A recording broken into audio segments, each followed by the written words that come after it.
Ipinagmalaki ng Bureau of Internal Revenue ang pinakamalaking tax collections ever nitong nakalipas na 2023. Ayon sa ahensya, mahigit 2.5 trillion pesos ang nakolektang buwis nung nakaraang taon.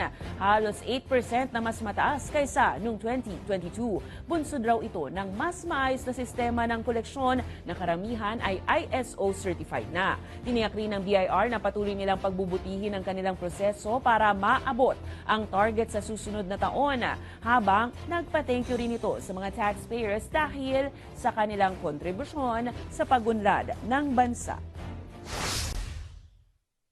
This year, as our collection target reaches the 3 trillion mark, we are launching our tax campaign theme sa tamang buwis, pag-asenso'y mabilis.